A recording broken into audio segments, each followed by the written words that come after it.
របៀបភ្ជាប់ VPN និងការប្រើប្រាស់ VPN អញ្ចឹងបងប្អូនយើងចង់ចេះប្រើប្រាស់ VPN សូមមើលវីដេអូនេះខ្ញុំនឹងធ្វើការបង្ហាញចែកជូនដល់បងប្អូនយើងទាំងអស់គ្នាអញ្ចឹងបងប្អូនទាំងអស់គ្នាកុំភ្លេចចុចចែករំលែកវីដេអូនេះម្នាក់មួយផងបងប្អូនណាអញ្ចឹងយើងចូលមកក្នុង Play Store មកបងប្អូនទាំងអស់គ្នាចូលមក Play Store អ្នកទាំងអស់គ្នាគឺបងប្អូនវាយតាមខ្ញុំណាបាទសូមវាយតាមខ្ញុំ Super VPN បាទវាយ Super VPN អញ្ចឹងមកណាបាទតមកអ្នកបងប្អូនចុចលើមក search រកមើលមកអញ្ចឹង VPN មានច្រើនបងប្អូនណាបាទអញ្ចឹងពេលណាដែលមានច្រើនតើយើងត្រូវយកមួយណាបងប្អូនទាំងអស់គ្នាណាបាទអញ្ចឹងបងប្អូនចំណាំទៅនេះបាទ VPN នេះឃើញទេចំណាំហ្នឹងទៅចុចលើមកបាទអញ្ចឹងបងប្អូនយើងចំណាំថានេះSuper Softex បាទ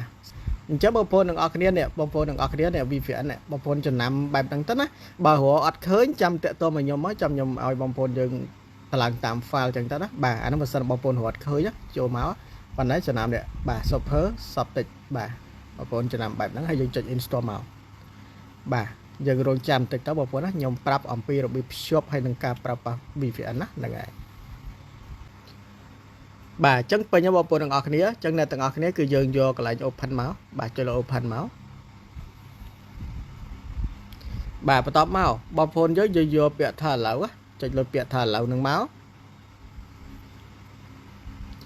បាទបន្ទាប់មកបងប្អូនទាំងអស់គ្នាយើងយកអានេះសិនមកនេះបាទកន្លែង don't show again ចុចលើកន្លែងនេះសិនមកបាទបន្ទាប់មកចេញអញ្ចឹងបងប្អូនយើងប្រើ free load ពាណិជ្ជកម្មអីចឹងម្ដងអញ្ចឹងណានឹងម្ដងមួយកាលអញ្ចឹងទៅបាទអញ្ចឹងយើងរងចាំឲ្យដើរពេញសិនបាទបន្ទាប់មកបងប្អូនចុចកន្លែងនេះណានេះចុចកន្លែងនេះមកព្រួយហ្នឹងចុចខ្វែងកន្លែងហ្នឹងមកបាទអញ្ចឹងបងប្អូនទាំងអស់គ្នាយើងនឹងមុនធ្វើការ connect យើងត្រូវជ្រើសរើសយកនៅប្រទេសណាដែលយើងចង់ភ្ជាប់ទៅអញ្ចឹងណាបាទអញ្ចឹងយើងចុចកន្លែង auto select នេះចុចចំកន្លែងព្រួយហ្នឹងមកបងប្អូន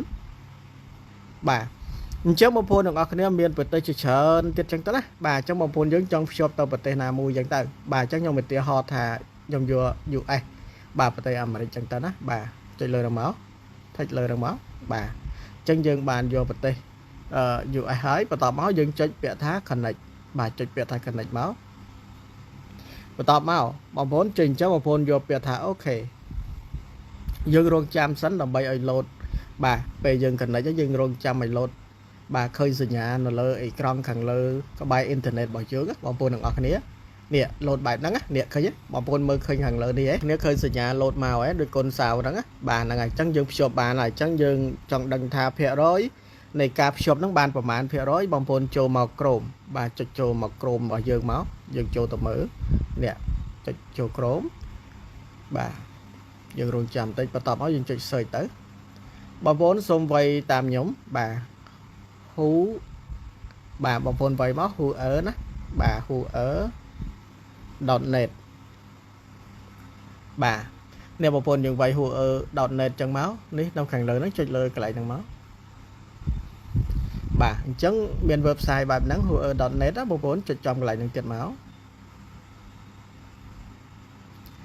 បាទអញ្ចឹងយើងរងចាំបន្តិចទៅដើម្បីឲ្យចូលមកដំណើរការល្អបាទបន្ទាប់មកចេញអញ្ចឹងបងប្អូនយើងគេឲ្យយើងភ្ជាប់បាទយើងអូសធ្វើម៉េចឲ្យត្រូវនេះកន្លែងហ្នឹងហើយយើងអូសអានេះធ្វើម៉េចឲ្យត្រូវកន្លែងនេះដើម្បីចូលទៅបាទបងប្អូនចាំមើលណាយើងអូសឃើញអត់យើងអូសដាក់ចំកន្លែងណាដែលគេចង់នេះមកហើយពលាញដៃណាពេលដាក់ចំហើយពលាញដៃមកបាទអញ្ចឹងយើងចូលមកនេះបាទបងប្អូនអញ្ចឹងបងប្អូនយើងមើលទៅកន្លែងនេះគឺស្ថិតនៅក្នុង IP វាគឺនៅក្នុងនេះណាបងប្អូនបាទលេខ IP ហើយនេះគឺស្ថិតនៅប្រទេស New York បាទ United States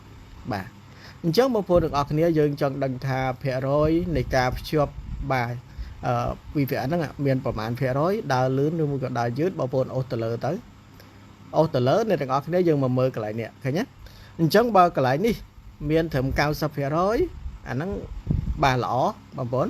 បាទបើសិនតែបាន 100% រឹតតែល្អទៀតបងប្អូនណាបាទភាគច្រើនពេលខ្លះភ្ជាប់ទៅខ្សោយយើងបានតែ 80% អីឬមួយក៏85អញ្ចឹងណាហ្នឹងហើយឬមួយក៏70អញ្ចឹងទៅប៉ុន្តែនេះបាន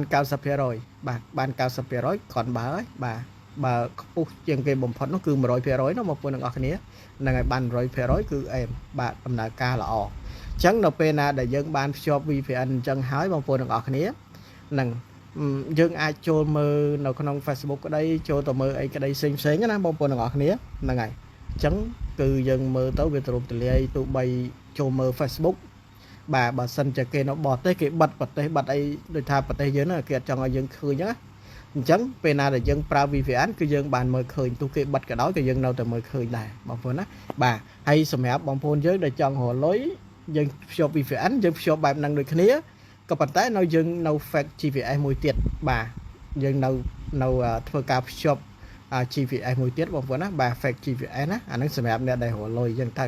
បាទអានេះបែបនេះគ្រាន់តែចូលមកដើម្បីយើងមើល